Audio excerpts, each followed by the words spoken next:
Messieurs, Mesdames les membres du gouvernement, Mesdames et Messieurs les députés, Mesdames et Messieurs le corps diplomatique du corps consulaire et des organisations internationales, Mesdames et Messieurs les représentants des corps constitués, Mesdames et Messieurs, je me réjouis de me trouver dans cette enceinte avec tous et je vous présente mes meilleures salutations ainsi que tous mes meilleurs vœux à la veille de la fête de l'Aïd al-Adha.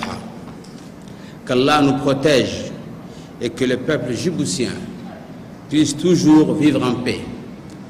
Nous sommes réunis pour la première fois dans ce nouveau et magnifique siège de l'Assemblée nationale. J'en saisis l'occasion pour remercier le pays ami qui a financé et fait réaliser des travaux de cet important édifice qui symbolise l'attachement que le gouvernement accorde aux représentants du peuple djiboutien. Mesdames et Messieurs les députés, vous avez maintenant toutes les meilleures conditions matérielles pour exercer pleinement votre travail parlementaire et je m'en félicite. L'ouverture de cette deuxième session budgétaire de l'actuelle législature va nous permettre d'examiner la politique budgétaire que le gouvernement va mettre en œuvre en 2015. Ces derniers mois, marqués par les mois bénis du Ramadan et les périodes habituelles des vacances scolaires et judiciaires, ont été riches en activités pour le gouvernement. Aussi, Mesdames et Messieurs, je voudrais vous en présenter d'abord les principaux actes. Sur le plan sécuritaire d'abord, après l'attentat de la place du 27 de l'indépendance, le gouvernement s'est attelé à poursuivre les terroristes étrangers qui étaient liés à ces crimes odieux. Des succès sont accomplis en ce sens. Notre système de sécurité a été renforcé et nous restons vigilants sur tous les fronts qui nous menacent. Le ministre de l'Intérieur, le ministre de la Défense, le ministre de la Justice, l'état-major de nos forces armées et le haut responsable de la sécurité nationale coordonnent avec moi-même leur action de façon permanente. Cette vigilance sera maintenue car le gouvernement mettra en œuvre tous les moyens pour protéger les personnes et les biens de notre population du sud au nord du pays contre tous ceux qui, de l'étranger, veulent nous attaquer. Les premiers droits auxquels aspire le peuple djiboutien est de vivre en paix et en sécurité. La région de la Corne de l'Afrique a trop souffert de luttes et de combats inutiles pour que nous ne soyons pas extrêmement attentifs. Nous le serons tous ensemble car la paix et la sécurité sont les premières conditions à remplir pour renforcer la nation djiboutienne et permettre le développement de notre économie. Sur le plan politique, l'activité a également été importante au cours de ces derniers mois. Nous savons tous que le principal souhait du chef de l'État est de rassembler l'ensemble de la population autour des projets de développement de notre pays. À son initiative, des rapprochements ont été opérés entre les partis qui composent l'opposition et les partis qui composent la majorité. Des négociations sont engagées et le cadre d'un accord a été préparé pour rapprocher le point de vue de deux composantes de l'opposition et de la majorité. L'acte politique essentiel voulu par le chef du gouvernement est d'établir le dialogue entre les deux acteurs du pays, la majorité et l'opposition. Ceci a été fait. Mais alors que le président de l'USN semblait être sur le point de lieu où ces échanges doivent se développer est ici, l'Assemblée nationale.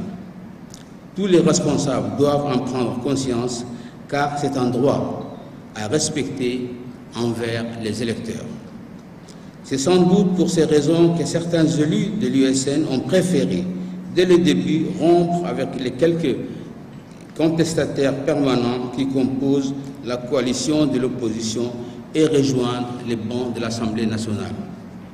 Ces extrémistes, en effet, ne souhaitent pas l'évolution démocratique de notre société, mais plutôt instaurer le chaos et le malheur des peuples djiboutiens.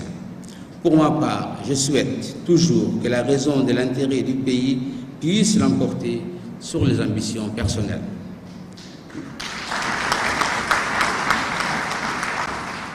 Sur le plan, mesdames et messieurs, sur le plan économique aussi, l'activité gouvernementale a été notable. La mobilisation des dons des pays du Conseil du Golfe a été concrétisée durant l'été et les premiers projets de développement débuteront prochainement. L'objectif du gouvernement a été de retenir en priorité les projets qui pouvaient être mis en œuvre rapidement pour lutter contre la pauvreté. Là encore, la volonté de rassembler du président de la République se manifeste, ne laisser aucun Djiboutien ni aucune Djiboutienne en marge de notre développement économique et l'ordre de mission donné aux membres du gouvernement. Aussi, le programme d'investissement national pour la période 2015-2018 est principalement orienté vers le secteur de l'habitat, de l'éducation, de la santé, de la solidarité nationale, de l'eau et de l'assainissement. 5 milliards de francs seront affectés à l'habitat pour permettre aux Djiboutiens d'avoir des logements décents grâce aux constructions de logements sociaux et l'aménagement des parcelles assainies pour les ménages à faible revenu et à revenu moyen, à l'incitation du secteur privé et à la facilité d'octroi au crédit. Près de 5 milliards de francs sont également prévus pour réduire sensiblement la vulnérabilité et l'exclusion des populations démunies. La promotion des filets sociaux, l'augmentation des mécanismes d'aide ciblés en faveur des ménages pauvres et démunis, le développement des stratégies sectorielles feront reculer la pauvreté extrême. En outre, des travaux de construction de routes à haute intensité de main-d'œuvre seront lancés pour environ 1,5 milliard de francs djibouti. L'emploi des plus démunis sera amélioré. Environ 3 milliards de francs serviront à rénover et construire les écoles primaires à Djibouti et dans toutes les régions de l'intérieur. Les mêmes chances seront offertes à tous les jeunes djiboutiens pour qu'ils puissent être scolarisés dans de bonnes conditions. L'enseignement supérieur bénéficiera d'environ 2 autres milliards et demi. Plus de 6 milliards de francs serviront à améliorer la distribution d'eau et de l'assainissement à Djibouti et à l'intérieur du pays. L'équipement administratif des régions de l'intérieur sera renforcé grâce à un financement total de 4 milliards de francs Djibouti pour les préfectures, la santé, la justice, la jeunesse et les femmes. Enfin, environ 8 milliards serviront au remboursement de la dette. Ceci augmentera la capacité financière du budget dans les années à venir pour permettre d'envisager le développement futur du pays sur des bases saines. La bonne gouvernance reste le souci majeur du gouvernement. Mesdames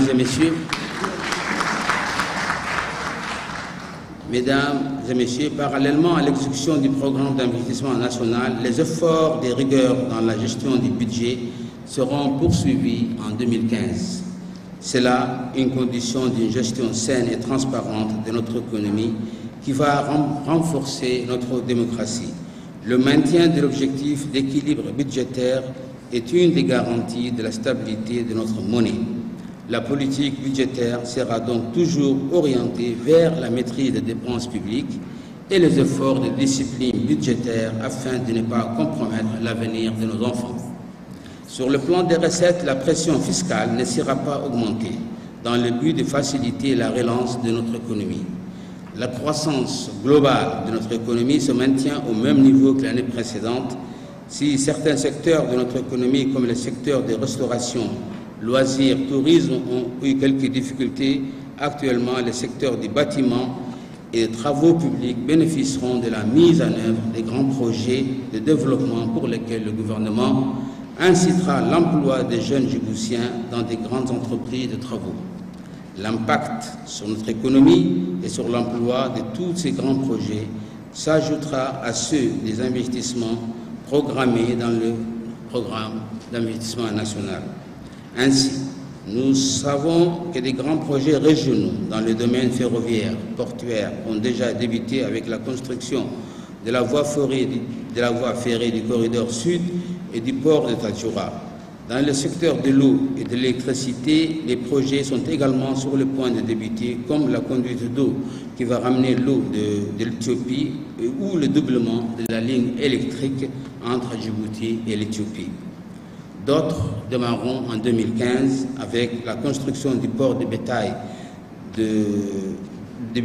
d'Amerjoug, du port de Goubet, d'une nouvelle centrale électrique et de l'unité de dessalement de l'eau de mer, puis la voie ferrée corridor nord entre Tadjoura et l'Éthiopie qui passera par Dikil. Tous ces projets auront évidemment un effet considérable sur l'emploi permanent et sur l'activité économique de toutes les régions du pays. Les résultats positifs sur notre économie se feront sentir dans tous les secteurs et dans toutes les régions. Ils s'ajouteront aux actions de notre politique sociale engagée en faveur des plus démunis. Il ne s'agit là que des grands projets sur le point de démarrer. Pour de nombreux autres, des études sont en cours. Ainsi, les perspectives d'un nouveau bond en avant de notre économie est bien réelle. Mesdames et Messieurs les députés, l'ensemble de toutes les mesures budgétaires vous seront bien évidemment présentées prochainement et vous pourrez l'analyser en détail. Nous débattrons ensemble. Tous les membres du gouvernement seront à votre écoute. Vous aurez alors tous les éléments de ce budget 2015 ainsi que les arguments et les mesures gouvernementales qui l'étayent. En votre qualité de représentant des électeurs dans cette Assemblée, votre rôle de communication avec le peuple djiboutien est essentiel. Il est primordial que vous puissiez expliquer aux Djiboutiens la politique économique et sociale du gouvernement ainsi que les raisons qui motivent l'action gouvernementale. Vous devez dialoguer, recueillir et analyser les doléances des électeurs, expliciter les mesures gouvernementales et convaincre, bien sûr. Nous devons combattre les agissements de ceux qui sont passionnés par la désinformation et la manipulation et qui trompent nos concitoyens. Ce travail de contact de la population doit être permanent. Il a déjà été engagé par le gouvernement, souvent avec votre participation. Il doit être poursuivi et renforcé.